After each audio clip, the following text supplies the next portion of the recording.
Welcome everyone, live and direct. We are having our first podcast. It's called Shoot the Five. I said shoot the five, and I don't mean with guns. So we're going to be talking about a lot of different topics related on combat sports, boxing, mixed martial arts, Brazilian jiu-jitsu, everything that goes into that nice little pot of combat sports. Today I have with me my partner, my co-host Pat DeMoss. He's hanging out for a few, and we're going to get right into it. Let me ask you this. Now, PFL, Professional Fighters League, they have a great platform as well. They have the playoff season, playoff type of style with the different weight classes and the fighters from the different weight classes having to win 2 fights, scoring the points and getting to the next level. What are your thoughts on that, and how does that play out against what's taking place right now in Bellator with regards to the Discern and the Perform Group platform, the digitized platform, as well as UFC? How do you compare that platform to the two others? Sure. So I think if you take a look at it as an A, B, and C kind of thing, obviously the UFC is the largest MMA platform by far. It's just the best. And then you take a look at Bellator and PFL, and I'm going to be honest here, in terms of actual fights, you kind of feel, right now, in today's world, I think Bellator is over PFL. But to be honest, the way PFL set up their platform and how it's kind of a tournament, you get more points for quicker finishes. You have these guys who have like a motive now for finishes. They need to go out there and get points. Because you'll be faced with a situation in PFL to where if you don't get like a second round finish, for example, you may not qualify to move on. So, you have these pushes, and I think it's just going to make for a whole bunch more entertaining fights. And, like a sense of urgency. Like a sense of urgency. Exactly. Like, they have to, because you look at PFL 3, the most recent one, we had Jake Shields. He got TKO'd. That's one finish, and then a submission before that. There was another submission, 3 submissions, another TKO, another TKO. Another TKO. There's just so many finishes in PFL. It's insane. Of course, you have a few decisions here and there, but for the most part, it's really entertaining to see these guys, push for a finish. Not to say they didn't do that in other promotions. Don't get me wrong, but when you're presented like a simple layout, like a tournament style. Playoff style, with PFL, and it's like, hey, you get to the top, you get $1 million. A lot of guys get an initiative to do it. Yeah. So and that's another thing I think PFL does well is they have this ultimate prize to get, and it's not just a championship belt. Yeah. It's $1 million. Across the line. So if you ask a lot of guys, what would you rather want? $1 million or a belt, obviously they get both, but I think most guys, most fighters, they don't get paid a whole bunch of money like other professional athletes. They're going to drift towards the $1 million prize. So, yeah, like I said, to touch on PFL 3, Jake Shields, big submission guy, he does submission underground, stuff like that. Mm-hmm. Part of the Diaz brothers clan. He gets TKO'd by Ray Cooper the third, which is insane because I think a lot of people decide Jake Shields would outclass him in every way. What's interesting is Jake Shields fought Ray Cooper's father way back in the day. Yeah. So it was a lot of hate there. Yeah. I don't know if you saw one at the finish, but Cooper just absolutely unloaded bombs on him, from top. I was surprised he made it out the first round. Yeah, Cooper seriously packs a punch, and I was expecting Jake Shields to be able to have a little bit better head movement, to keep his head off that line a little bit, but who knows? Yeah. Who knows with that? Also, Shamil Gamzatov, Russian fighter, undefeated. He defeated Eddie Gordon. I thought Eddie Gordon had a pretty good performance overall. He just couldn't really, pull the trigger on that one. Yeah, Truck. He was trying. Truck was definitely trying. Yeah. Great interview, by the way, with you and Truck. Great interview. Oh, thank you. Yeah, we appreciate PFL for letting us, get in contact with these fighters. We love PFL. Yeah, we do. John Howard, former UFC fighter, he looked amazing. He got a second-round rear naked choke over Yomatov, I believe. That's how you say his last name. Some of these Russian names get tricky. But he looks great as well.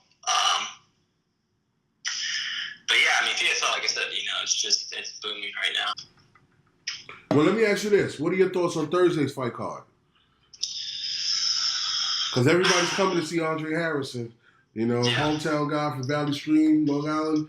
Fight card is in Long Island at the Nassau Veterans Memorial Stadium, the home of the Islanders. And it's the NYCB Live, Brooklyn Boxing, the BSE company organization. They revamped it, restructured it. It's a great venue. To me, it's like a smaller Barclays. I don't know if you've ever been to the Barclays. Hopefully, we get you to come out here and cover a fight card. But it's like a smaller Barclays. So, what are your thoughts on the actual fight card? Lance Palmer is headlining, but I kind of want to get into Andre Harrison first because he's undefeated. Yeah. And for Andre Harrison, for me, he's one of those guys that is still developing like 100% in his craft. He's a guy that really knows how to pull off a decision. He's got decent stand-up. His wrestling's great. And I think his striking's developing more each day. He's just tough to beat. He's a great athlete, and I think that's really just that's been his edge. Just his entire career is just how athletic he is. How he's able to move, get in and out of positions. And I'm not really all too sure about his opponent. I haven't heard Nazareno and Mallory. Haven't heard too much about him. But I would go ahead and safely assume that probably Harrison's going to pull this one off. Okay. But Harrison, he's got some good wins underneath his belt as well. He beat Lance Palmer back in 2017. Yes, he did. And the World Series of Fighting, Lance Palmer's no joke. Yeah. And he's also in PFL. He's headlining that card. So hopefully we see this rematch later down the line. But like I said, Lance Palmer's headlining. He had a good, I believe, submission win in his PFL debut. Mm-hmm. He looks in great shape. You also have heavyweights. Alex Spartan Nicholson takes on Felipe Lenz. Nicholson scored a beautiful knockout in his MMA debut, PFL debut as well. Sean Jordan, another great heavyweight former UFC fighter as well, appears on the card. Jared Volstrot, another UFC vet, comes back as well. So I expect a lot of finishes on this card. Anytime you put big men in there, usually a knockout occurs. So, especially with incentive for PFL, I think you're definitely going to see some more insane knockouts. Okay. Yeah, I'm gonna be attending the card. I'm excited. I attended the first one, which was in Madison Square Garden at the Hulu Theater. Me and Nat. It was exciting. I mean, it was very, very exciting. It was crowd pleasing. The ambiance was great. It was very electric. The crowd was very electric. And I think this crowd is going to be very similar, if not more, given the fact that Andre Harrison is going to be on the card. And he's basically, like I said earlier, he's fighting in Long Island. It's his hometown. It's his home city, So I expect a packed event.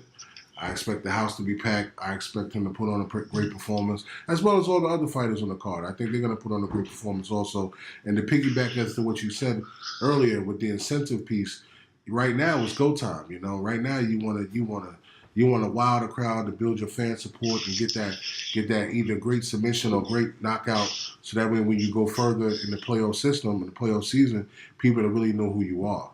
And you get those points, and we'll see what happens from there. But to close, 100%. But to close it up, we're going to talk on this last card coming up on Saturday, and we got Mikey Garcia, current WBC lightweight champion, undefeated Mikey Garcia, I should say, who's a 4-time world champion. He's dropping back down in weight from winning the 140 title, the IBF 140 title. He fought Sergey Lipinets a few months ago. And so now he's dropping back down to 135 to defend his WBC lightweight titles, fighting the one and only Robert Bunny Easter from, I'm not sure if he's from Cleveland or Toledo, but he's definitely from Ohio. and he fights out, and he's best friends with Adrian Broner, the Problem. You know, he fights He's out. undefeated as well, right? He's undefeated as well. He has the IBF lightweight title, so it's a unification bout between both champions. And what's intriguing to me about this fight is, you know, Robert Garcia's last fight. Mikey Garcia defeated Adrian Broner, and Robert Easter is fighting out of he's under about billions, which is Adrian Broner's little promotion top. I don't want to say little, but promotional team. So, and they're both signed to Premier Boxing with Al Heyman. So, this is a very, very interesting fight. It's a really great matchup, in my opinion. We got Robert Easter, tall, long, and just loves to fight on the inside, which people cannot understand. But, you know, you would expect a taller, longer fighter to fight on the outside, but Robert Easter's just a fighter. He loves to bang. And then you got Mikey Garcia, who just has a gift of winning. He has a skill set that is unmatched, and he's also a great, talented boxer, puncher, boxer. Very skilled, very, very patient in what he likes to put out there. Very, very good with timing. So I'm wondering how this fight is going to play out. Let me get your thoughts.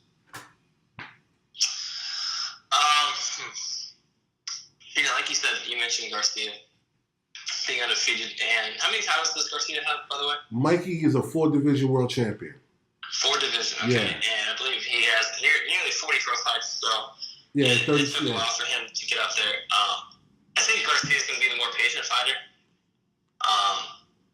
Like you said, he's undefeated. Both fighters are undefeated, but Garcia is undefeated for a reason. He's a real professional in there. And for me, it's just hard to pick against him. He's so diverse in his weight, and he goes up and down, up and down. So I see a unanimous decision probably for Garcia. What are your thoughts? I don't know. The fight can, in my opinion, this fight, they're so evenly matched. I don't want to say, well, I should say this. They're evenly matched in the sense of their style, but their experience is a total different thing. And I think Mikey has a whole lot more experience than Robert Easter, especially at the championship level. Like I said, Mikey's a 4-division world champion. He's won the featherweight. He's won the featherweight title. He's won the super featherweight title. He's won the lightweight title. He's won the junior welterweight title, which is the super lightweight title. So, you know, and he has aspirations of not just being good, but being great. He wants to be a legend. He's right now. He's in the process of building his legacy. And, you know, the time away from the ring that he had when he was signed with Top Rank and then they was going through their little contractual issues. I don't think that time has really hurt him. I think that was really what he needed because he was fighting so much and he was able to kind of rest his body and really stay focused on the business side of boxing and control his career the way he needs to control his career and wants to control his career. And I think right now is the perfect time for him to do what he's doing. He's matched tough against Robert Easter, who loves to bang. He's a hard puncher, loves to come forward. Like I said, taller, has the reach. He's taller, longer. We'll see. I just think it's a great style, and I would love to see what's going to happen in the end. Yeah, it's just interesting for me because, like I said, you mentioned the reach advantage is significant. He's he's nearly 6 feet tall. Yeah. I think Garcia's like 5'7". Yeah. You talk about how Easter's want to bang inside. He's not really going to stay on the outside. That has to favor Garcia though. Absolutely. He's going to be he's going to carry more of a punch, I think. Than Easter in those small tight spaces because again he's experienced there. Yeah. He's always been a shorter guy, but I don't think it's really going to be. I think it's definitely experience is going to be the biggest factor in this fight. But we'll see. Easter, he doesn't. He has. I think what is he like 20-something wins? Close to that. Yeah. Around there. Yeah. Close to that. Yeah.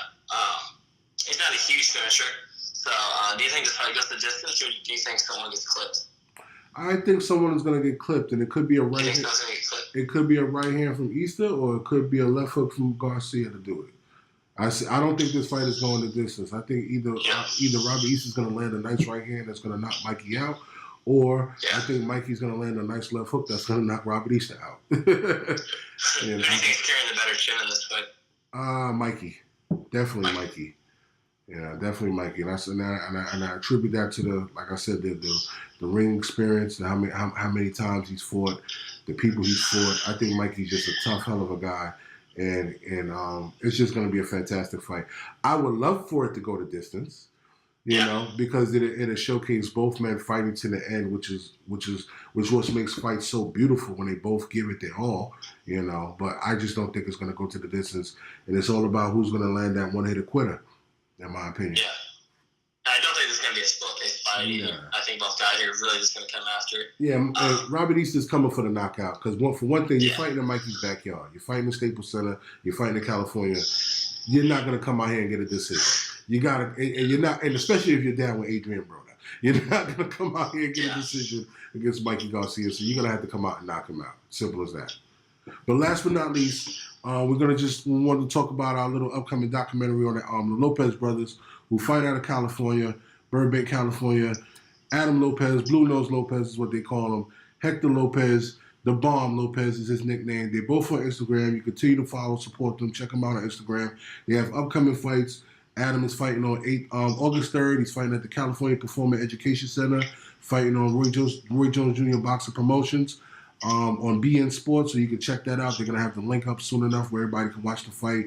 And also Hector is fighting on August 10th. He's fighting in Las Vegas, I believe at the Hard Rock Hotel and Casino. I could be wrong, but just, double check your listings on that.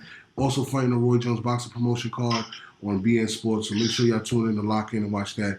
And make sure y'all come back to us, Shoot the 5, Brooklyn Fights, and make sure y'all come back and catch us out, because you're going to see a great documentary that we put together with the brothers. We appreciate the time that they gave us. They have a wonderful story. Their father is a former fighter, Hector Lopez Sr., God bless him, rest in peace. Appreciate Buddy McGirt, their trainer, for standing in, helping us out with a lot of information. Their mother, Norma, Jerry, I don't know Jerry's last name, but Jerry helped us out a lot too, as well as both Johns, who I call JJ, John Arthur and John Pullman. So make sure y'all tune in for that. We're going to be dropping links soon for that. Any last words, Pat? No, just check back in next week. We'll have another podcast, maybe boxing recap, talk about Garcia's fight, and probably a whole lot more. And where can they follow you at? They can follow me at, they can follow me on Instagram. It's Pat8